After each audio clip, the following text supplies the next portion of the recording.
Halo semua, selamat malam. Balik lagi sama aku, Indah Estri, NPM 88 dari Kelautan B, dan temen aku. Nama saya Fauzan Tamir, NPM 84. Ya, jadi kami malam ini tuh mau ngobrol-ngobrol santai gitu guys, tentang masa udara dan front. Jadi gimana nih Fauzan, kamu tahu gak masa udara tuh apa sih? Kalau aku masih belum tahu. Kamu tahu nggak Mas Saudara itu apa? Jadi masa udara itu tuh kayak salah satu faktor pembentukan pola cuaca gitu Hmm, di atmosfer. Mm-mm. Nah, terus masa udara tuh punya peran yang krusial gitu loh, yang penting banget dalam sirkulasi kelembapan dan temperatur antar daerah di bumi. Sebenarnya, kalau misalkan ngomong-ngomong tuh pengertiannya tuh sekumpulan besar udara dengan suhu dan kelembapan yang serupa. Jadi di dalam satu daerah itu dia sama gitu, suhu udara sama kelembapannya. Udah gitu, masa udara itu mencakup area yang luas gitu, bisa sampai ribuan kilometer, mau secara vertikal ataupun secara horizontal. Dan dia itu kadang-kadang bisa sampai ke puncak troposfer gitu. Terus Mm-mm. kira-kira masa udara itu ada daerah sumbernya nggak sih? Tahu nggak Indah? Ada, Oh ada. tapi tunggu dulu deh, sebelum ke daerah sumber, kayaknya masa udara tuh punya karakteristik gitu. Nah, karakteristiknya ini tuh memiliki garis yang dimana itu tuh jadi batas yang kalau misalkan batasan ini ketemu dengan masa udara lain, itu tuh bakal bikin suatu front gitu. Terus masa udara itu dapat mempengaruhi kondisi cuaca pada wilayah-wilayah yang apa ya, dilaluin sama dia gitu deh. Nah, Iya, kalau iya. daerah sumber tuh dia kayak apa ya, eh, wilayah tempat pembentuk massa udara. Jadi karena karakteristik massa udara pada atmosfer itu pada umumnya ditentukan oleh permukaan di bawahnya, jadi daerah sumber itu jadi faktor penentu nih dari sifat massa udara yang terbentuk pada wilayah tersebut. Oke. Eh, Terus kira-kira daerah sumber itu gimana sih terbentuknya? Tahu nggak Indah? Oh, kalau daerah sumber itu terbentuknya tuh pas gini loh, pas angin niup suatu massa udara, jadi dia tuh bakal ngebawa kondisi cuaca mereka gitu loh, kayak misalkan panas, dingin gitu, atau kering, lembab, seperti itu. Nah, dari wilayah sumber ke wilayah baru gitu, pokoknya bertiupnya angin membawa massa udara ini. Nah, pas massa udara ini mencapai wilayah yang baru, mereka tuh bisa aja berbenturan sama massa udara lain, yang dimana karakteristik suhu dan kelembapan yang ada tuh berbeda gitu. Nah, hal ini tuh bisa menghasilkan hujan frontal gitu, yang hebat, kayak yang lebat banget gitu. Aku mau nanya nih, wilayah Hmm. paling ideal buat terciptanya daerah sumber itu gimana sih?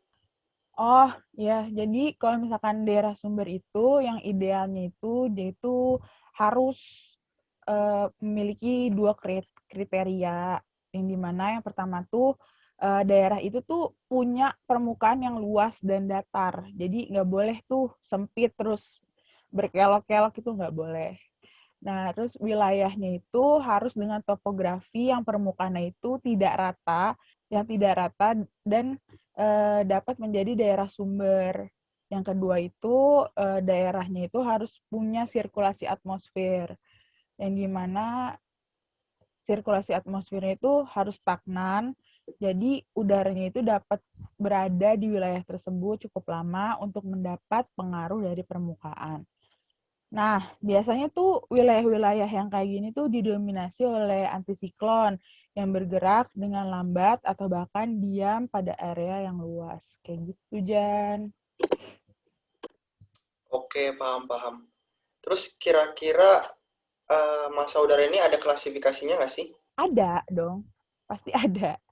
Jadi klasifikasi massa udara ini tuh pada dasarnya tuh ditentuin sama karakteristik temperatur sama kelembapannya.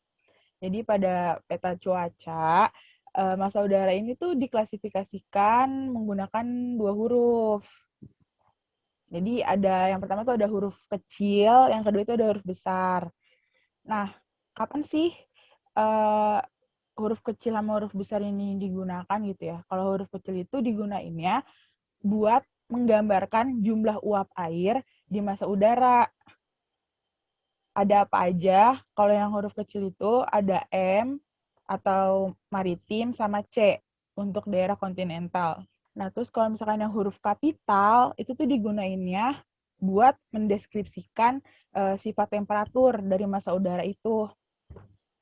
Apa aja sih kalau yang huruf kapital? Kalau yang huruf kapital itu ada P buat polar, terus T untuk tropis, A untuk arktik, dan E untuk ekuatorial.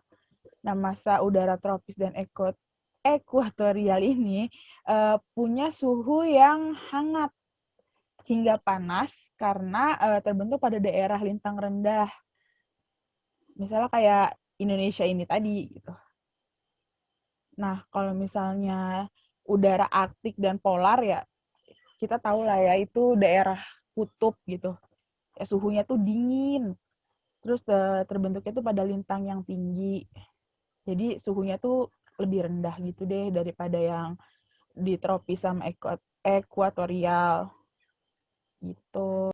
Oke, berarti massa udara ini dibagi-bagi lagi ya ke beberapa tipe. Kira-kira tipe-tipenya itu apa aja sih? Tahu nggak? Ya, jadi benar kata Fauzan tadi, uh, massa udara itu dibagi lagi ke dalam beberapa tipe, lebih tepatnya sih 6 tipe ya. Misalkan yang pertama nih ada continental polar atau kalau disingkat itu jadi CP. Nah, CP ini memiliki karakteristik di mana suatu daerah bersuhu dingin dan kelembapan itu rendah. Nah, terus yang kedua, ada juga nih maritim polar. Kalau disingkat tuh jadi MP gitu. Jadi umumnya tuh mereka tuh kayak mengandung lebih banyak uap air gitu daripada massa udara CP. Saat massa udara tipe ini bergerak menuju daratan, curah hujan yang tinggi itu dapat terjadi saat udara dipaksa untuk mendaki lereng gunung atau terjebak dalam pengaruh siklon. Nah, yang ketiga, ada kontinental tropikal namanya. Kalau disingkat itu jadi CT. Yang dimana CT ini itu berasal dari daerah kering serta gurun di lintang menengah dan bawah. Secara umum, temperatur itu cenderung hangat dan kadar airnya itu rendah.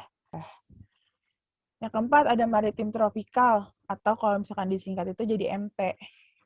Nah, MT ini punya karakteristik di mana suatu daerah itu bersuhu hangat dan bermuatan uap air yang tinggi karena terbentuk di atas lautan.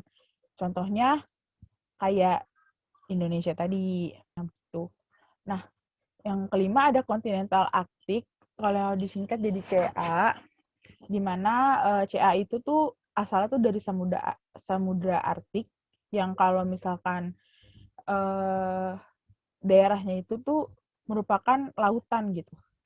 Sifatnya itu kering dan sangat dingin dan seluruh permukaannya itu biasanya daerah-daerah yang ditutupi oleh lapisan es kayak gitu. Nah, yang terakhir ada maritim ekuatorial atau ME.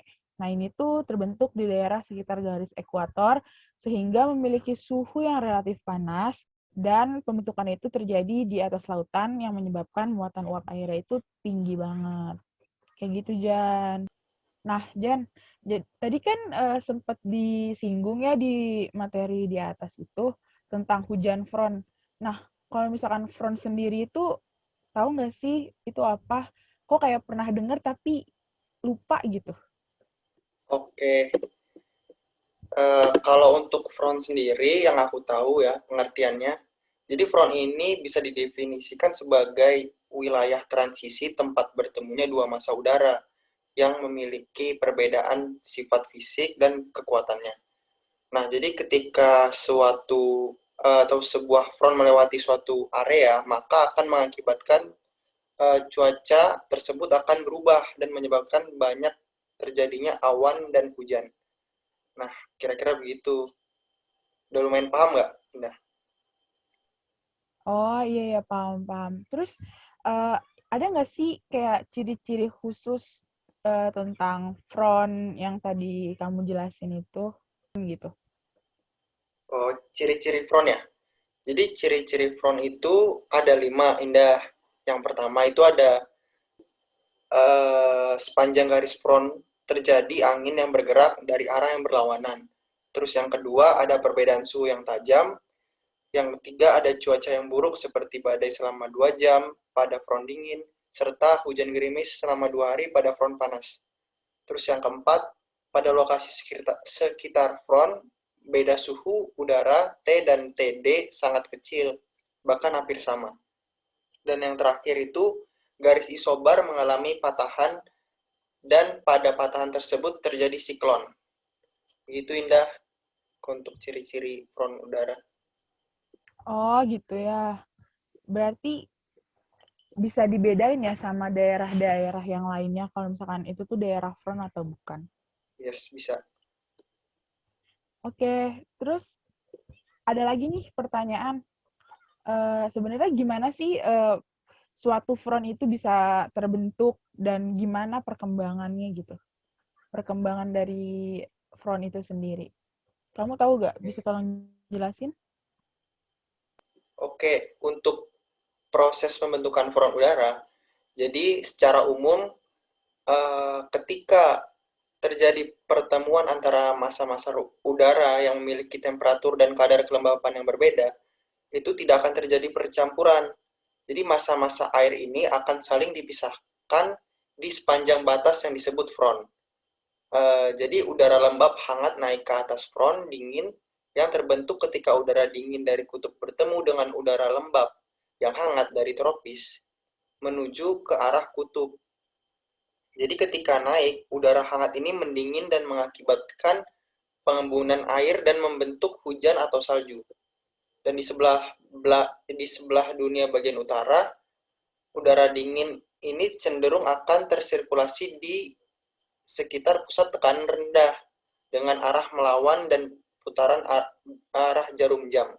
Sedangkan di belahan bumi selatan arahnya searah dengan jarum jam.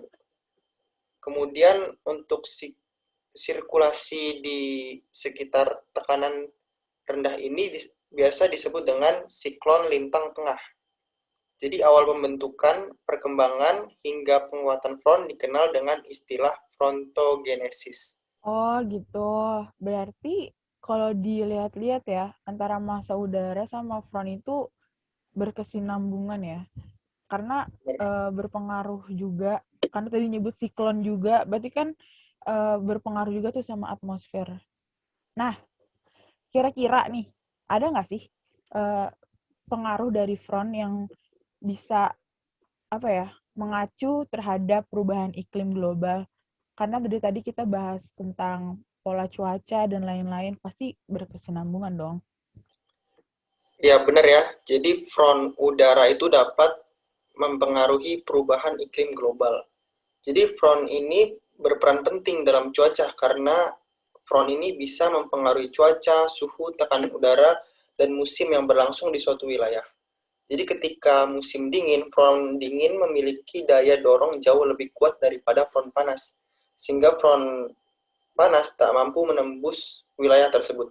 Sedangkan ketika musim panas, yang terjadi adalah kontradiksi, di mana front panas mendominasi dan mampu mendorong front dingin. Kemudian untuk pengaruh front tersendiri itu yang pertama, jadi volume udara akan mempengaruhi daerah di bawah permukaan sumbernya. Terus yang kedua itu ada massa udara kutub maritim berpengaruh pada kabut, gerimis, cuaca mendung, dan cahaya tahan lama hujan sedang. Dan yang ketiga itu front panas membentuk awan curam yang kemudian diikuti awan stratus dan nimbrotus yang dapat menyebabkan turun hujan di bawah permukaan front. Dan yang keempat itu front stasioner menyebabkan cuaca cerah. Dan yang kelima, front dingin membawa awan cumulonimbus yang menyebabkan terjadinya badai di bawah permukaan front. Dan yang terakhir itu perubahan lapisan udara merupakan pemicu lahirnya tornado. Kira-kira begitu. pengaruh front Wah, terhadap iklim global. menarik juga ya pembahasan tentang masa udara dan front ini. Oke guys, karena materi ini bener-bener menarik buat dibahas sampai kayaknya kalau misalnya mau dibahas semalaman tuh nggak akan selesai nggak sih, Jan? Bener banget. Jadi kayaknya kita udahin aja video kali ini. Dadah, see you! Dadah.